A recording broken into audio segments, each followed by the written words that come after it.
queridas! Estamos começando mais um Entre Elas, que é aquele momento gostoso de conversa sobre e entre elas, voltado para nós mulheres. Eu sou a Natália, nutricionista, especialista em nutrição clínica e estética, esportiva funcional e amante da psicanálise e comportamento alimentar. Fico muito feliz que vocês estejam aqui conosco e hoje a nossa convidada é a Melissa Montano e a gente vai conversar um pouquinho sobre mamas. Ela é cirurgia plástica e eu gostaria que você falasse um pouco mais sobre você. Tudo bem, boa tarde, muito obrigada pelo convite. Vai ser uma honra para mim poder compartilhar um pouco de conhecimento, né, com a nossa audiência, que é a população feminina. Eu acredito que tem muito a acrescentar, porque vivemos em um mundo de desinformação agora, né? E quem melhor que um especialista, no meu caso, uma cirurgiã plástica, para conversar sobre mamas, sobre cirurgia de mamas, sobre a estética das mamas. E eu sou Melissa, eu sou boliviana, mas eu já moro no Brasil faz 10 anos. Eu me formei aqui, fiz toda a minha especialização aqui em São Paulo. Atuo aqui também na cidade como cirurgiã plástica. Já tenho uma experiência de mais ou menos uns 8 a 10 anos na área.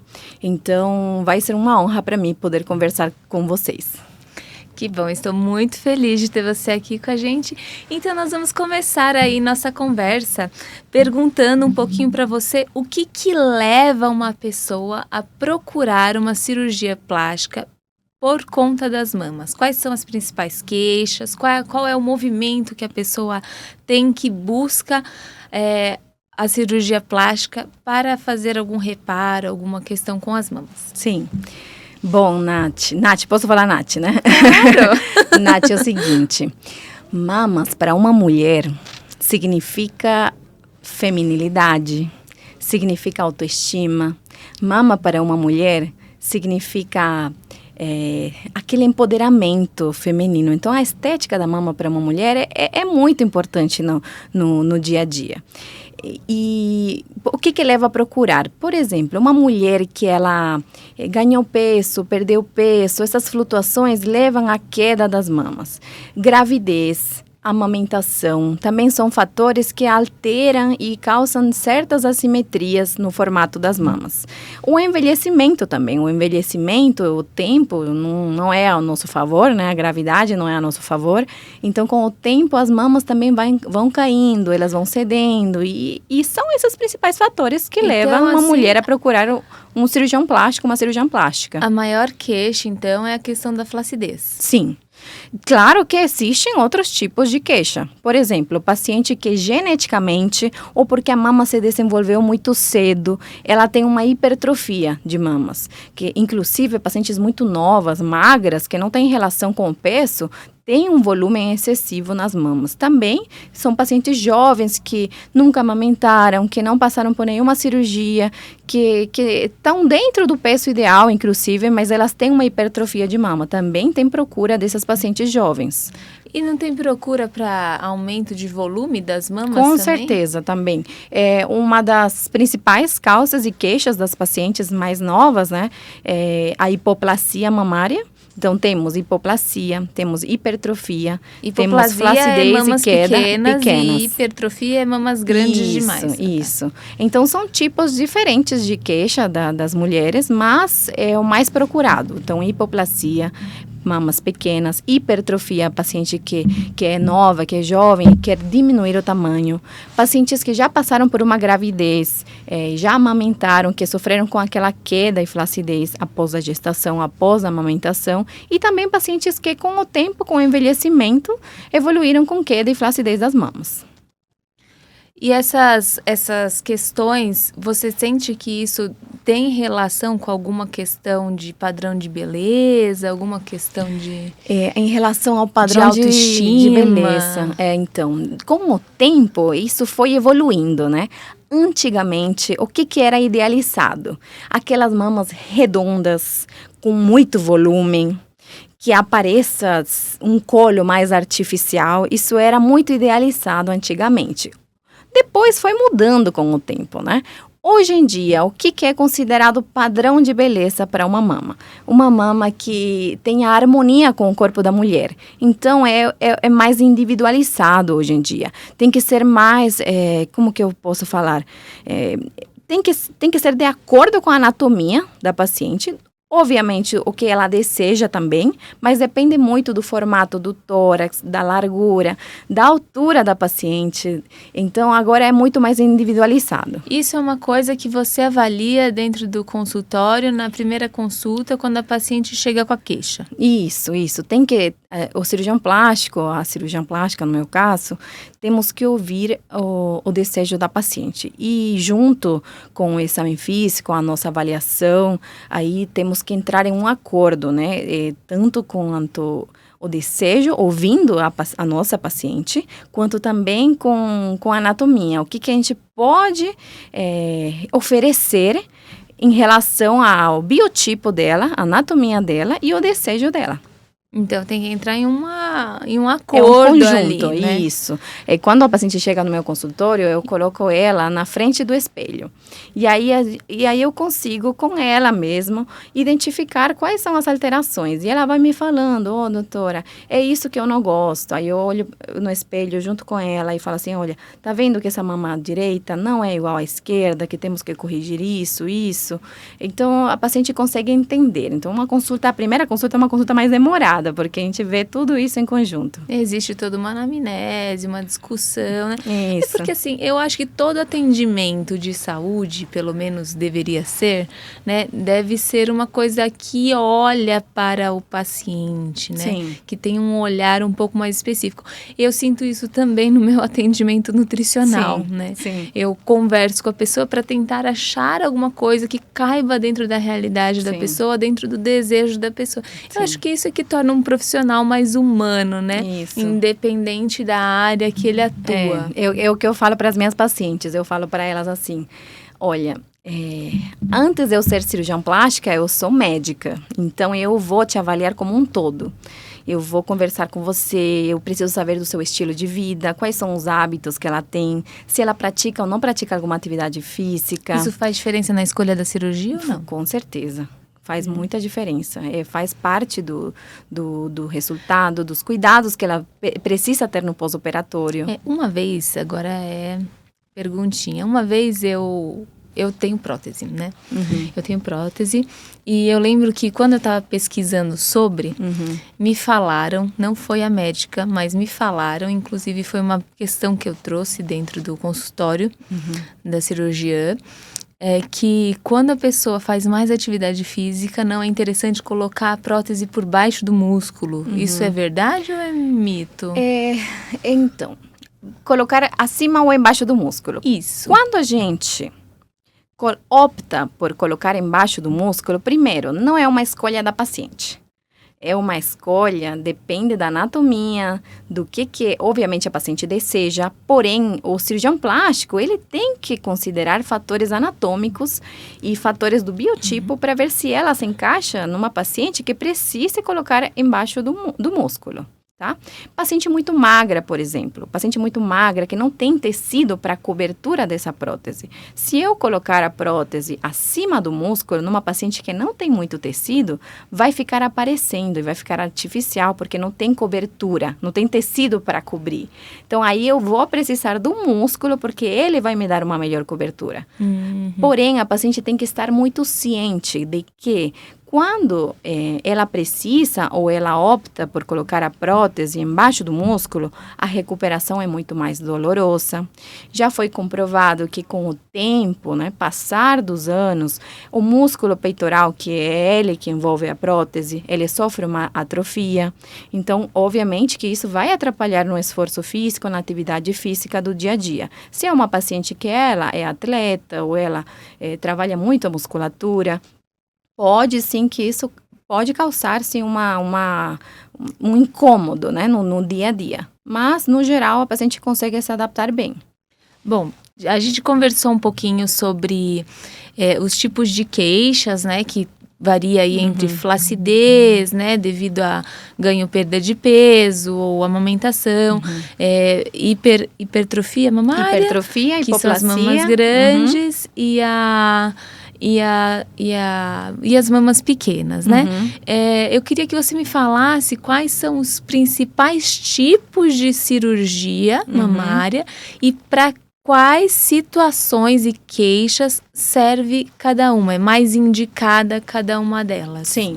O que é importante saber? Que a cirurgia plástica, ela não só é estética, ela é estética e reparadora. E isso é uma associação, não se divide, ela é um conjunto.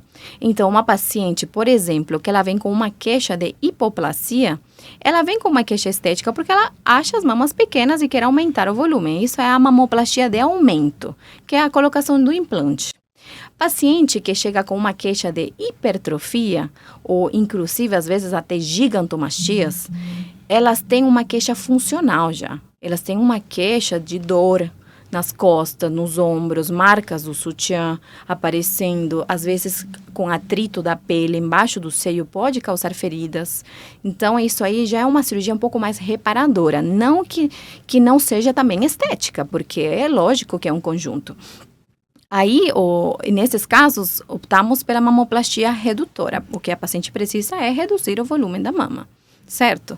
Agora, pacientes que já passaram por amamentação, perderam muito peso, a mama caiu, o envelhecimento deixou ela mais flácida e mais caída, aí sim a cirurgia ideal é a mastopexia, que é uma cirurgia para levantar as mamas.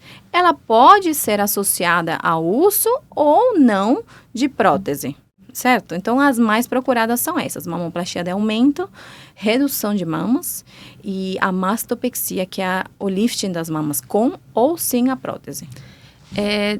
Deixa eu colocar aqui que eu acho que é interessante. Uma coisa que você trouxe para nós aqui é que existe duas formas de você pensar na cirurgia de mamas. A cirurgia que tem uma questão funcional e a cirurgia exclusivamente estética.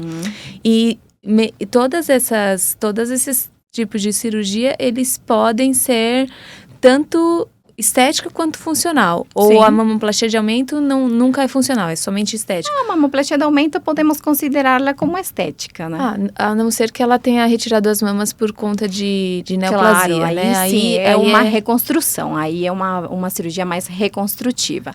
Isso é após mastectomia. Por exemplo, nas cirurgias reconstrutivas, onde é esvaziado todo o tecido mamário, aí não tem opção. A prótese, elas têm que estar embaixo do músculo, a gente precisa colocar lá embaixo. Porque a gente estava falando, né, sobre os planos de colocação de prótese, em cirurgias 100% reparadoras, que são aquelas pacientes que passaram por uma mastectomia, por um câncer de mama, aí sim não temos opção.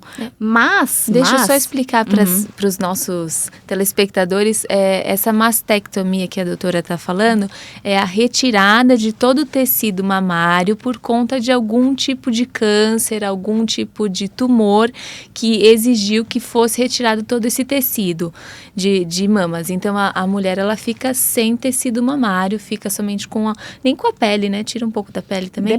Depende do grau, do tipo do câncer também, se ele é mais agressivo, se é menos agressivo. No geral, dá para, assim, preservar a pele.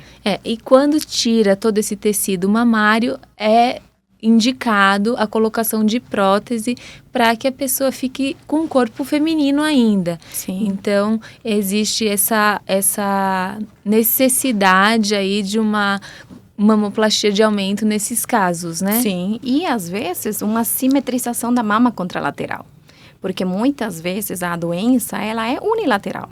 Então, ela está só em uma mama. Nessa mama, onde é esvaziado o tecido mamário, é realmente reconstruída com prótese. Tem outras opções, obviamente, como expansores. Tem opção de fazer lipoenxertia no local, que é retirar gordura de uma área doadora que a paciente tenha e enxertá-la na região onde falta volume. E também pode e deve ser feita a simetrização da mama contralateral, que muitas vezes envolve mama redutora, envolve a mastopexia, para deixar elas bem simétricas. Sim. Agradeço a nossa conversa até aqui e agora nós vamos para o nosso intervalo. Eu espero vocês até daqui a pouco.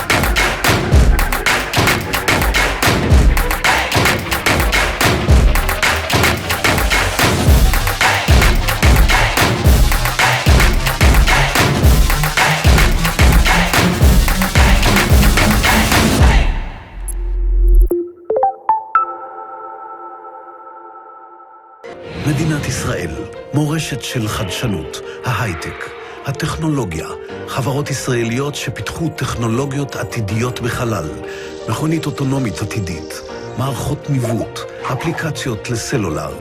ההייטק הישראלי שמשנה את עולם הרפואה והטכנולוגיה. היתר, סטארט-אפ ושמו בית הלוחם, פרויקט שיקומי ייחודי במינו בעולם של ישראל והעם היהודי, למען פצועי צה"ל, אלה ששילמו מחיר כבד על ביטחונה ועצמאותה של מדינת ישראל. אז מה זה בית הלוחם לפצועים שלנו?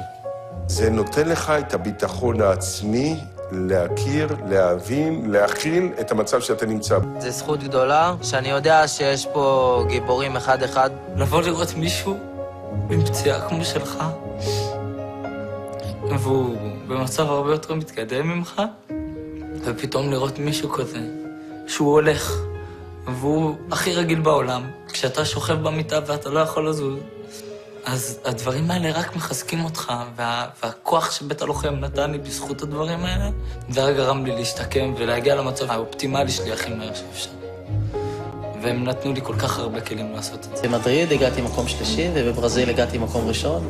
ארגון נכי צה"ל תמך בי מהרגע שהחלטתי להיות ספורטאי פארה-אולימפי. תחושה אדירה, לעלות עם דגל ישראל על פודיום. כיף גדול.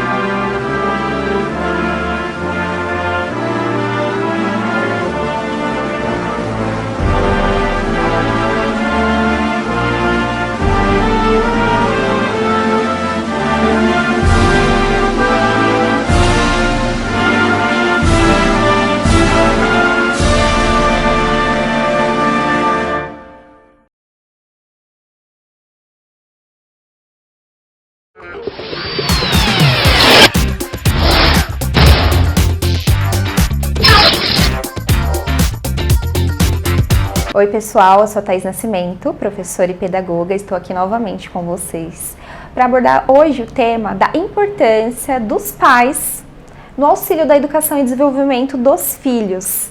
O interessante é dos pais também darem autonomia adequada, tarefas que as crianças possam realizar sozinhas, ao invés de fazer por eles. Isso ajuda no desenvolvimento de raciocínio, no poder de escolha, no saber falar não no futuro, e não só dentro de casa, mas no social, dentro da sala de aula. Quer saber mais sobre esse universo e como ele pode transformar vidas? Então, me acompanhe aqui na TV Pique Zap e na TV Aberta São Paulo. E é claro, também estamos nas redes sociais. Siga e fique por dentro de tudo.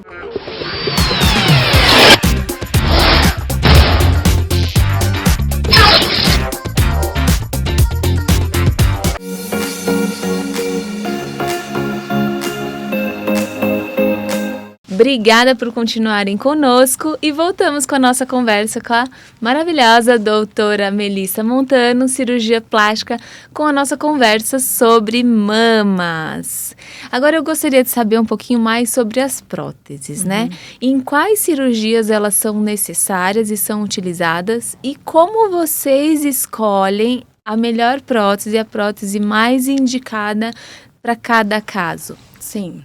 Bom, falando em prótese, Como eu estava te explicando, existem diversos tipos de cirurgia de mama, tá? Quando que uma prótese seria indicada? Em casos de pacientes que têm pouco tecido, hipoplasia mamária, obviamente que podemos partir para a colocação de implante para dar volume e projeção. Pacientes que sofreram queda das mamas, flacidez, que precisam de uma mastopexia e, além disso, elas gostariam de aumentar o volume das mamas. Também está indicada a colocação de próteses nesses casos. E pacientes que já passaram por uma mastectomia, por um esvaziamento do tecido mamário por conta de uma doença maligna, aí sim também podemos optar pela colocação de implante mamário. Agora, referente aos tipos de prótese. Referente ao formato, existe prótese anatômica, que ela tem um formato mais em gota. Na parte superior da prótese, ela é mais plana, e na parte inferior ela tem um abaulamento. Agora, tem também as próteses redondas, que são as mais utilizadas, são as mais comuns. Ao respeito da textura, tem lisas, tem texturizadas, macrotextura, microtextura, tem de poliuretano, então tem várias texturas de prótese. E isso faz diferença no toque? Faz diferença no toque. O toque está mais relacionado com a coessência, não sei se fala dessa forma, mas com o tipo de silicone, com o tipo de... com a densidade, com a densidade talvez, do silicone, que depende também do tipo de marca da prótese. Tem algumas que são mais macias, outras que são um pouco mais durinhas. A de poliuretano, geralmente, ela é um pouco mais rígida, tá? Então, sim, tem diferença. Isso tem a ver com o preço da prótese também. O preço, não sei se é um fator que vai interferir, mas é o tipo de plano que eu vou colocá-la, o tipo de formato que eu vou dar, entendeu? Para o resultado. Então, isso é mais relacionado a esses fatores, não é muito o preço. Não, nunca considerei, pelo menos. Eu fico pensando se alguém ia querer colocar uma prótese muito mais dura. Depende também do estilo do cirurgião, do resultado que ele entrega, porque existem perfis, né? Aí a paciente vai se encaixar num perfil que... de profissional, Isso, né? de profissional. Aí a escolha também depende do biotipo e do plano que vai ser colocada essa prótese. Prótese acima do músculo, abaixo do músculo, qual que é a consistência. E também a prótese, além do formato, além da textura, ela tem diversas projeções. Tem projeção baixa, tem projeção moderada, tem projeção alta e tem projeção super alta. Então, a escolha da prótese não é... eu quero volume tal, eu quero uma prótese 280, não, tem muitos fatores a considerar. A projeção, qual que vai ser o formato dela, qual que vai ser a textura, e tudo vai depender do seu cirurgião plástico, para ele avaliar como que é o biotipo da paciente e em qual plano que ele vai colocar essa prótese. Que interessante. Então, uma coisa que eu peguei de tudo isso que você falou, é que você precisa escolher o seu cirurgião com base nos resultados que você quer ter. Sim. No perfil de cirurgia que ele faz. Cada profissional tem o seu perfil. Tem excelentes cirurgiões plásticos aqui no Brasil, a gente é referência mundial, e cada um tem o seu perfil. Por exemplo, eu particularmente gosto muito mais de utilizar as próteses redondas, porque eu acredito que elas entregam o que a paciente que vem procurando um aumento de volume está procurando, entendeu? Ela entrega isso, entrega uma projeção, entrega um colo bonito, bem marcado. Então, eu gosto do resultado da prótese redonda. Agora, já tem cirurgião plástico que gosta do resultado da anatômica. Que eu acredito? Que quando a gente coloca uma prótese, com o tempo, essa prótese, ela vai se adaptando na mama. Ela sofre uma adaptação, inclusive isso tem um nome médico, assim, técnico, que é a báscula. Então, a prótese, ela se acomoda e faz um efeito de báscula. É como que ela se acomoda na mama. E essa acomodação que acontece nos primeiros meses do pós-operatório, ela já deixa um formato mais natural, que a prótese anatômica entregaria, desde o pós-operatório imediato. Então, vai muito, por exemplo, do perfil do cirurgião. E me fala um pouquinho agora sobre os tipos de cicatrizes, dependendo do tipo de cirurgia, né? Porque eu já vi muita gente falando que às vezes só uma cicatrizinha embaixo, às vezes em volta da auréola. Como é que são os tipos de cicatrizes e o que o tipo de cirurgia interfere no tipo de cicatriz? Sim. A primeira coisa é que a paciente ela não pode chegar no consultório procurando uma cirurgia dependendo do formato da cicatriz. Às vezes tem paciente que chega no consultório e fala assim, ai doutora, eu quero uma cicatriz em L, você faz? E eu quero uma mama com cicatriz em L, você faz? Ou eu quero assim, você faz?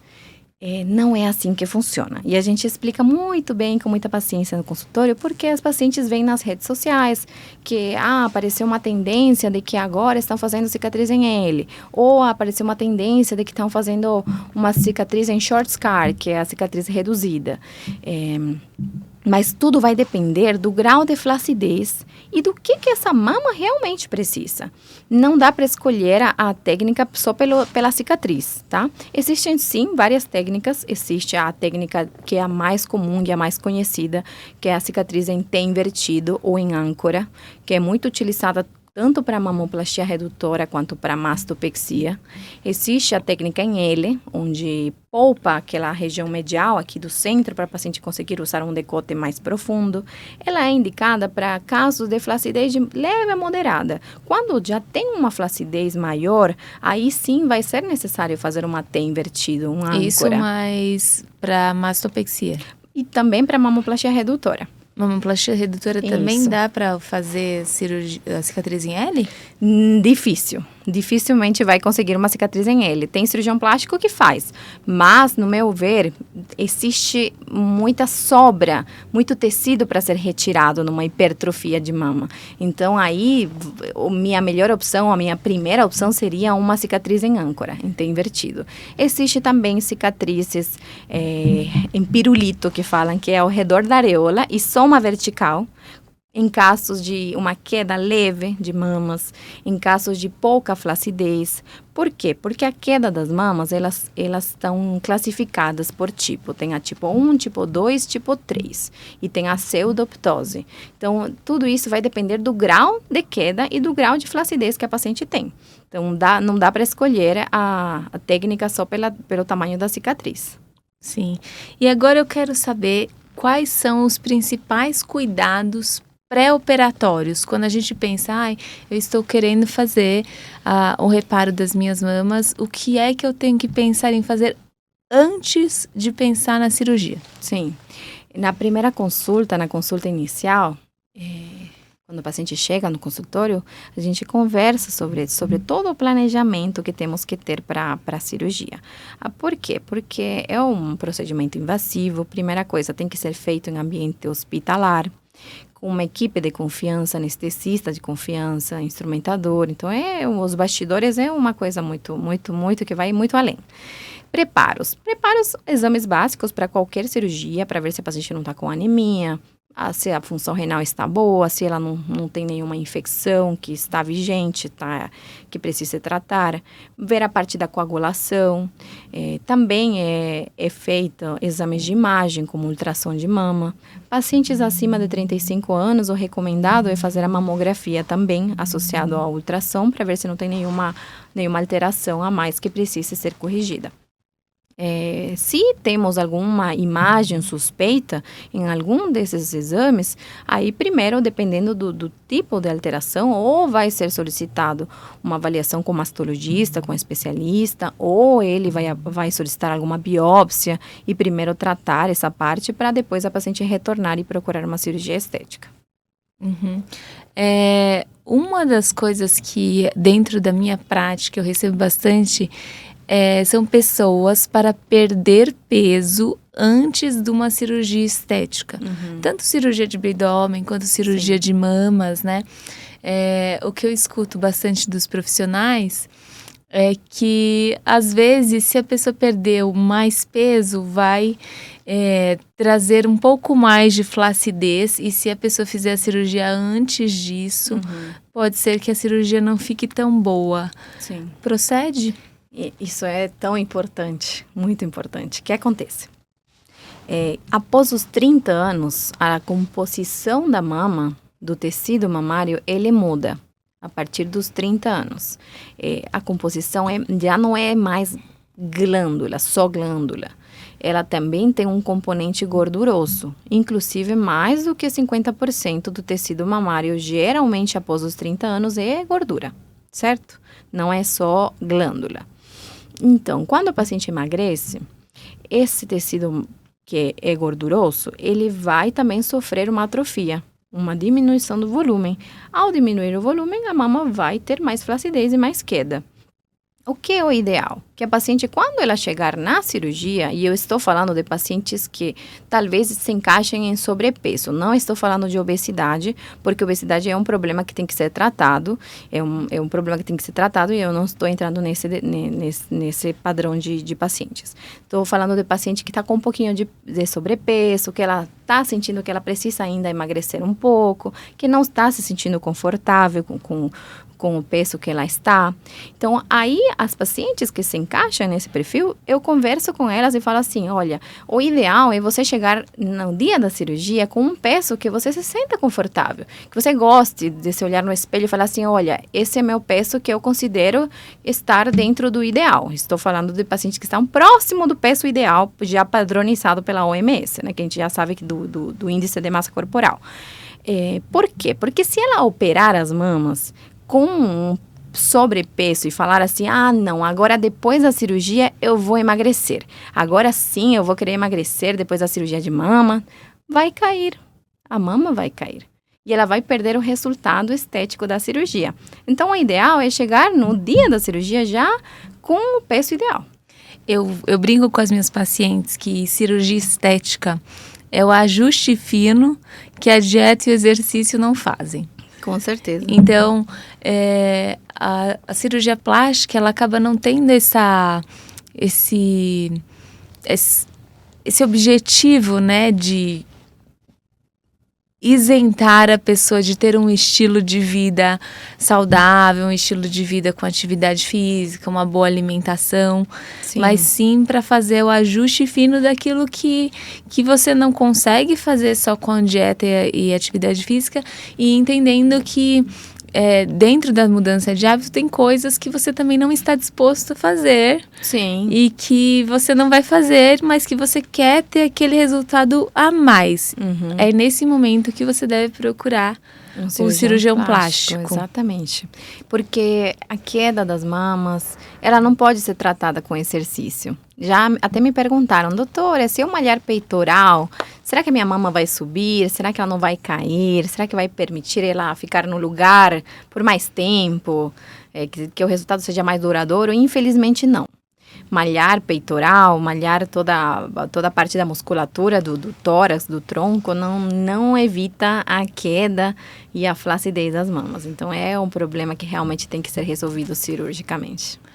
Agora você trazendo isso, eu lembrei de uma conversa que eu tive com um personal parceiro meu, e ele falou assim que muitas das vezes as clientes deles queixavam um pouco sobre peito caído, né, sobre flacidez nos seios, e aí ele fazia treino para as costas, para melhorar a questão postural, para que ela tivesse a sensação de que o peito não estava tão flácido, né? Isso. Mas aí são coisas diferentes, né? Sim. É uma questão postural que vai fazer com que a postura fique adequada, mas isso não interfere na flacidez do seio. Não vai interferir. A nossa avaliação anatômica tem alguns parâmetros que nós usamos como cirurgiões plásticos, que é a distância da fúrcula até a areola de 19 a 21 é o normal. Quando ela é maior do que isso, já é considerado uma ptose, uma queda mamária. Depende do grau, tem tipo 1, tipo 2, tipo 3, tem a pseudoptose. Você já atendeu pessoas que chegavam com queixa de flacidez e era somente uma questão postural? Não tive esse caso ainda no meu consultório, não. Geralmente a paciente realmente tem problema em relação à mama, não à postura. Não, a postura. Claro que muitas pacientes têm problema postural, isso de fato é o dia a dia nosso. E às vezes a paciente não consegue identificar que ela tem. Aí você tem que colocar ela no espelho, porque tem diferença no nível do ombro. Às vezes tem escoliose, e isso também faz parte parte da avaliação, porque às vezes uma mama é mais caída que a outra, mas não é por conta da mama, é por conta da postura da paciente. Ela tem um ombro mais caído e por isso que a mama, consequentemente, ela tem uma aparência mais caída. Mas entendeu? se você fizer a medida, nem é mais caída, né? Exato, é porque é a postura, é postural. E isso tem que ser identificado na avaliação e conversado com a paciente. Isso é muito interessante. Mas você chega a pensar na possibilidade de corrigir essa estética mamária, considerando a questão postural? Sim, e tem que ser conversado com a paciente. Tem que conversar com a paciente. Olha, aqui temos um problema postural. Ou tratamos esse problema postural, ou tentamos, de alguma maneira, mimetizar com a cirurgia, entendeu? Uau, que interessante. Tem que ser muito bem avaliado e isso tem que ser uma conversa junto com a paciente. Ela tem que estar ciente dessas alterações. Muito obrigada mais uma vez. Vamos de volta para os nossos comerciais e logo mais voltamos para falar mais sobre cirurgia de mamas.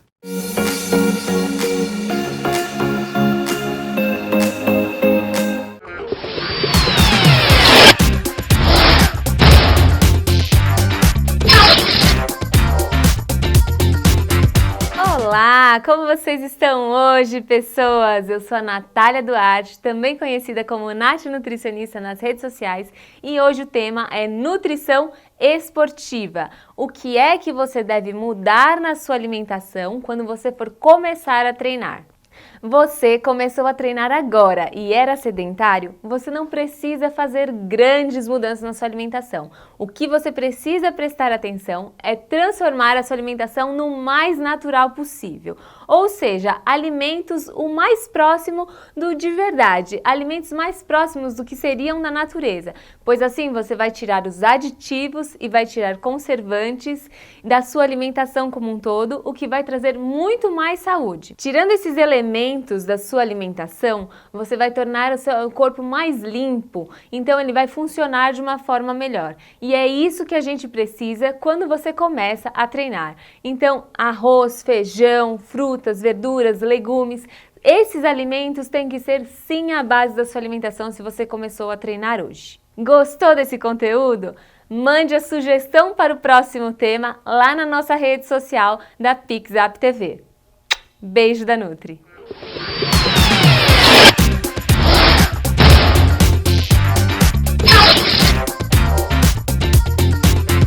Meu nome é Conrado, sou consultor de inteligência da Broadfy. Imagino que você pode estar pensando, um canal de televisão só meu? Isso é muito grande para mim. Não, é exatamente o contrário. Quantas vezes a gente já não ouviu a mesma história? Empresas grandes, pequenas, de todos os tamanhos, gastam e gastam e gastam nas redes sociais. E qual é o resultado? Nada. Zero. E por que não deu certo? Falta de estrutura. Com a Broadfy, o seu canal de streaming organiza todas as suas mídias em um único lugar. Isso vai te dar o poder de transformar os seus seguidores em telespectadores. Consegue enxergar a potência dessa mudança? É brutal! É uma revolução em todos os sentidos. E o mais importante, com a Broadfy, você não está sozinho. Nossa estrutura é completa, desde o planejamento estratégico até a exibição no seu canal. Agende agora uma demonstração. Aqui embaixo, vou te mostrar tudo o que podemos fazer por você, por sua empresa ou associação.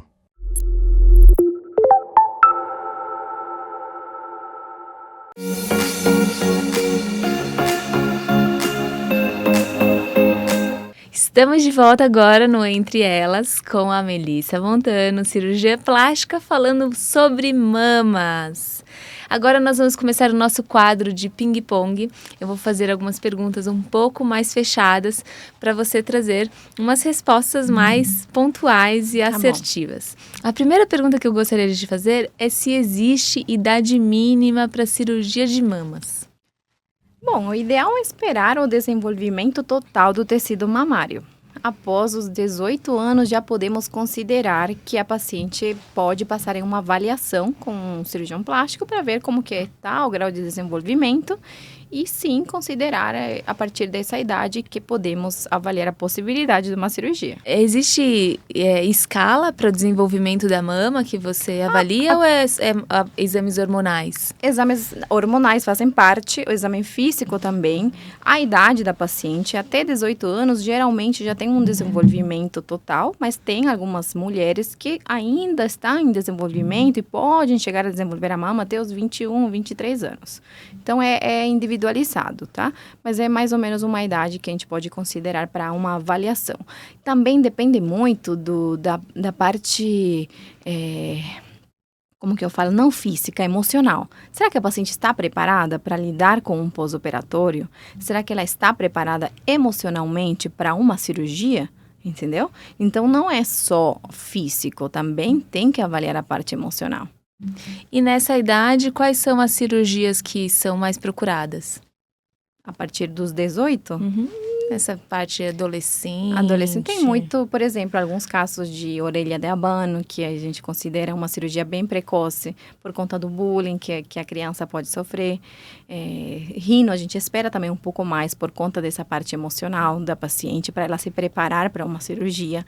Mas cirurgia de aumento de mama, redução de mama, também é um procedimento que é procurado precocemente. Deixa eu agora a próxima pergunta. Vamos lá para a próxima pergunta. Essa ideia de exigência de troca de prótese com o tempo é mito, verdade? Em quanto tempo se deve trocar? Sim. Então, as próteses mais modernas, elas não têm um prazo de validade fixo, certo? Porém, a paciente que coloca a prótese, ela tem que estar ciente que ela precisa de um acompanhamento médico regular. Ou com exames de imagens, para ver se não tem nenhuma alteração, com também o autoexame, exame físico da região das mamas. Se houver alguma alteração nesses exames, aí sim podemos considerar que a paciente precisa de uma cirurgia, ou de uma troca de prótese, a depender do grau da alteração, certo? Também outro fator que faz com que a paciente queira trocar a prótese é o fator estético. Porque a paciente, ela colocou a prótese, imagina, muito nova, muito jovem, colocou aos 20 anos. Logo, ela engravida, amamenta. Essa mama vai cair mesmo com prótese e ela vai procurar uma cirurgia para troca, não porque esteja com alguma queixa funcional em relação à prótese, mas porque ela está com uma queixa estética. A mama caiu, ela cedeu, a prótese cedeu. Então, ela vai procurar essa troca por conta disso. E paciente também que já não se identifica mais com a prótese. Às vezes já passou a fase... Essa é uma tendência que está tendo ultimamente, passou a fase da juventude, a gente vai envelhecendo, né? E chega uma hora que a paciente fala, isso já não faz mais sentido para mim. Então, elas querem tirar. Isso é a cirurgia do explante, certo? Então, não tem um prazo de validade fixo, porém, tem que seguir as orientações médicas de fazer acompanhamento regular com exames de imagem. E esse acompanhamento, ele é feito com ginecologista ou com cirurgião plástico? Geralmente, o paciente que acompanha no meu consultório, ela vai ao longo dos anos acompanhando comigo. Mas, se eu vejo alguma alteração, eu posso encaminhar para um mastologista, que é o especialista nessa área das mamas. Existe limite máximo para tamanho de prótese? A tendência atual é próteses menor volume, certo?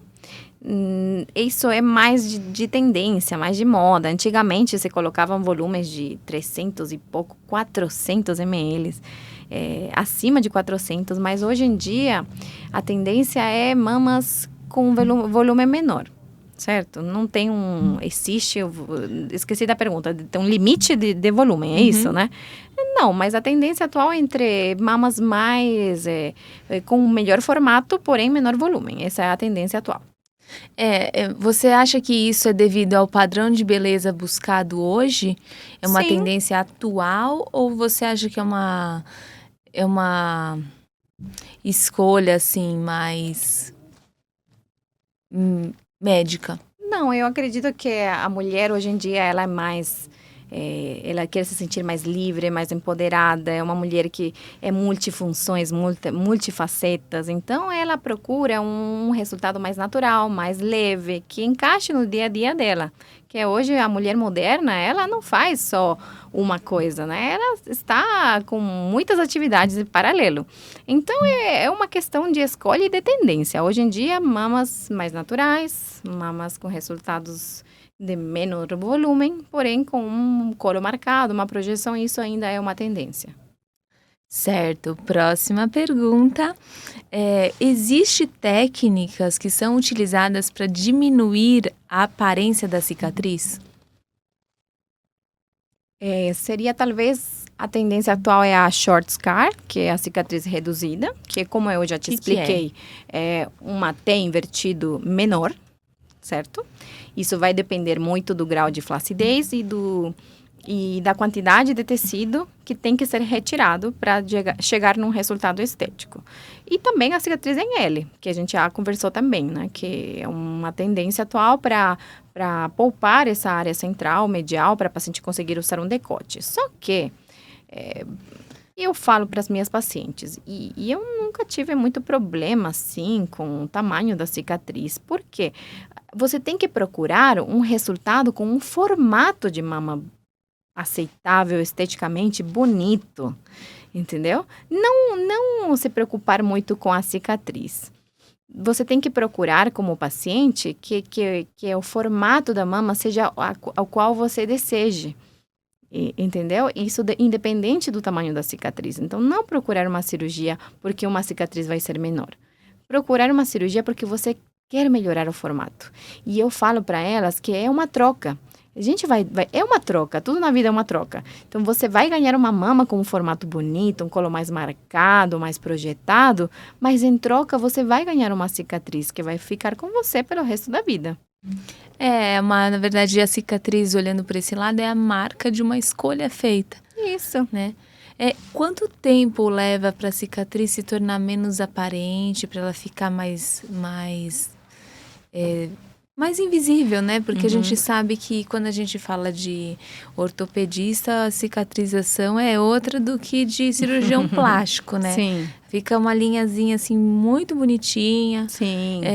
E quanto tempo leva para essa cicatriz ficar completamente invisível, assim, bem mais discreta? O que eu costumo assim falar? A cicatriz, o resultado da cicatriz depende 50% do cirurgião plástico, que ele vai fazer toda a técnica correta, usar fios corretos, material delicado, porque quem não sabe, o material de cirurgião plástico, ele é um material diferenciado, tá? Em relação a instrumentos. E 50% depende do paciente. E eu falo isso na consulta. Por quê? Porque depende dos cuidados que a paciente vai ter no pós-operatório, dela respeitar o tempo de repouso, de não fazer atividade física antes da hora, de não se expor ao sol antes da hora. Depende também da genética da paciente, que eu falo para elas, isso aí eu não consigo mudar, nem você consegue mudar. Então, a genética pode sim trazer algumas alterações no processo de cicatrização. E é por isso que é importante um cirurgião plástico, uma cirurgião plástica que acompanhe todo esse processo do pós-operatório. Porque cirurgia, o resultado da cirurgia não é só no centro cirúrgico. Depende de um acompanhamento também após o procedimento, certo?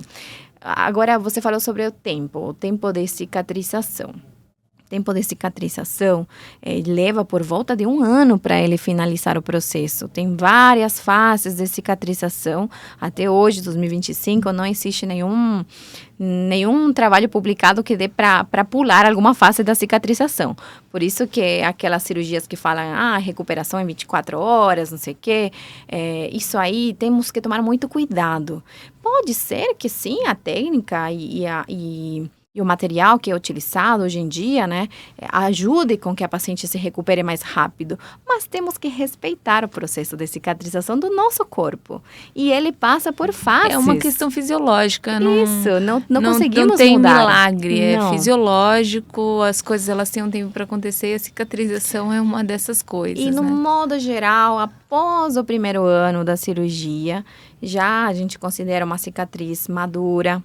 E ela tende, sim, a ficar mais fina, mais discreta, mas nunca invisível. Ela vai ficar para sempre. E me conta sobre cicatriz hipertrófica e queloide. Se existe... Quem são as pessoas que tendem a apresentar esse tipo de alteração e se existe formas de mitigar essas condições? Sim, para a cicatriz hipertrófica temos sim alguns métodos que podemos utilizar no pós-operatório, como a fita de silicone, como pomada de corticoide, fazer massagem local, evitar tudo que eu falei, se expor ao sol, fazer esforço físico antes da hora. Agora, em relação à queloide, é um fator mais genético. Isso o paciente, por exemplo, que tem a pele mais moreninha, tem, infelizmente, fator predisponente a isso. São duas condições diferentes que, às vezes, os pacientes confundem no consultório, mas é importante sempre investigar um pouco, que tem diferenças, certo? Então, a parte genética a gente não consegue mudar e isso é só, a gente vai acompanhando no pós-operatório. E assim... Qual que é o momento de fazer intervenção em casos de cicatriz hipertrófica, assim, no processo de cicatrização? Você falou que o processo ele demora 1 ano, mais ou menos. Qual que é o momento de fazer intervenção? Os primeiros 3 meses são mais críticos, que nós, como cirurgiões plásticos, ficamos com um acompanhamento mais de perto com a paciente, para ver como que está evoluindo esse processo, certo? Então, as primeiras alterações para a cicatriz hipertrófica, elas começam a aparecer nos primeiros 3 meses. Aí conseguimos já começar a fazer a intervenção. Eu, de rotina, geralmente, após o primeiro mês, quando já está bem cicatrizado, quando já não tenho nenhum problema de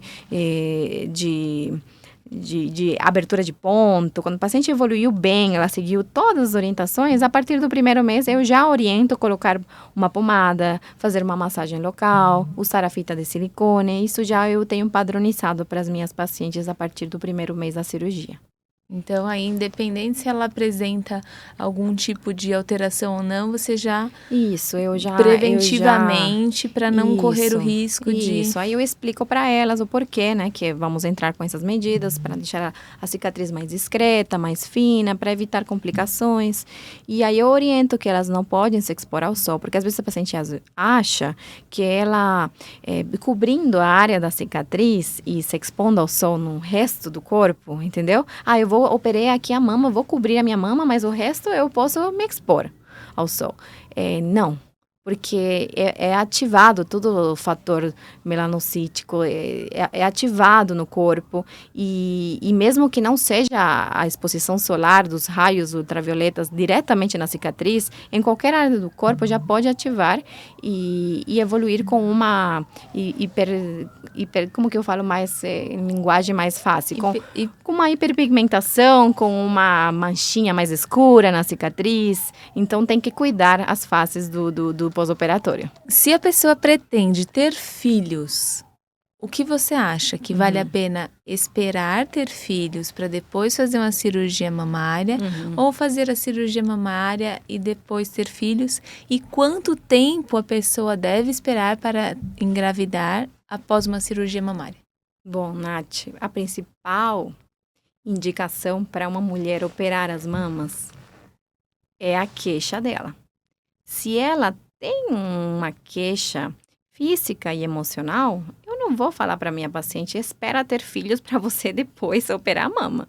Não, ela se queixa, ela tem um fator emocional de autoestima muito ligado à mama, né? Como eu falei para você. Então, não vou falar para ela esperar ela ter filhos para conseguir operar a mama, que incomoda. Incomodou é uma indicação.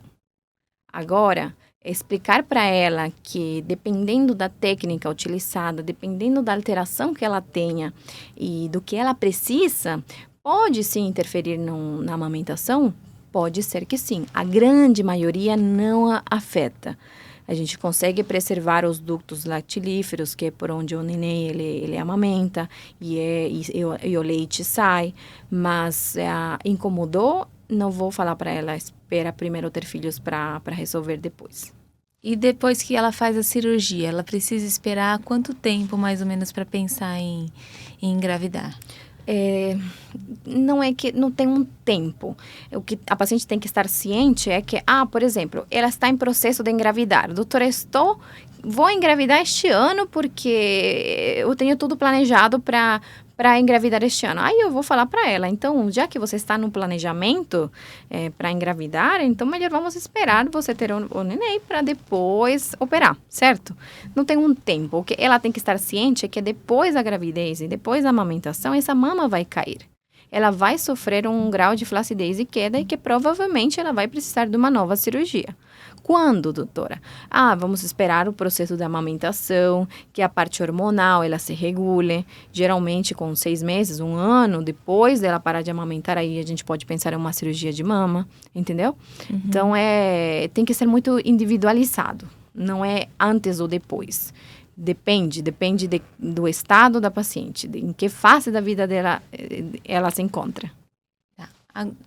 A gente já falou um pouquinho disso, mas eu queria que você falasse pra gente ainda um pouquinho mais sobre a importância do peso adequado e do estilo de vida saudável dentro do pré-operatório de uma cirurgia de mamas. Uhum.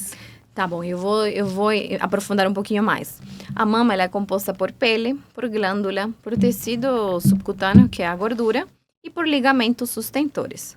Certo? A partir dos 30 anos, essa composição vai sofrer uma mudança. Então, quando a mama, a partir dos 30, ela se compõe mais de gordura, o ideal é que a paciente chegue no dia da cirurgia com o peso ideal, para nós termos um resultado estético dessa cirurgia mais duradouro. Não adianta você operar mama com um sobrepeso e que você não se senta bem com aquele peso e você queira perder logo após você operar. Não faz nenhum sentido, porque você vai perder peso após a cirurgia e você vai perder também o resultado da tua cirurgia plástica. Então, é um preparo. O paciente primeiro chega no peso ideal, com acompanhamento nutricional, com acompanhamento de um educador físico, que seria o ideal. Eu oriento também no consultório, vamos começar por aqui, vamos fazer um acompanhamento. Eu falo para elas, você vem após 2 meses para eu te avaliar, para a gente pesar, medir, para tirar novamente as medidas do índice de massa corporal e eu vou te acompanhando, porque senão a paciente também vai perdendo um pouco a motivação. Isso, né? A motivação. Então, precisa de um acompanhamento. Mas, geralmente, quando a paciente quer, ela chega no resultado. Geralmente ela busca o resultado para poder fazer a cirurgia plástica. Sim. Eu queria saber quais são os principais cuidados, para a gente fechar a nossa última pergunta, quais são os principais cuidados no pós-operatório? É muito importante, porque isso vai ajudar a nossa audiência a se programar quando elas procurem uma cirurgia plástica de mama. O ideal é assim, primeiro mês da cirurgia é o mais crítico, vamos falar assim, para nossas atividades do dia a dia. A doutora não vai conseguir levantar o braço. Não, levantar o braço, a gente consegue sim ter essa liberdade de falar para a paciente que ela consegue fazer as atividades do dia a dia, como quais? Pentear o cabelo, ela vai conseguir pentear o cabelo, ela vai conseguir levantar o braço assim. O que ela não pode é levantar os cotovelos até acima do ombro. Isso não está liberado nos primeiros, pelo menos nos primeiros 30 dias, certo?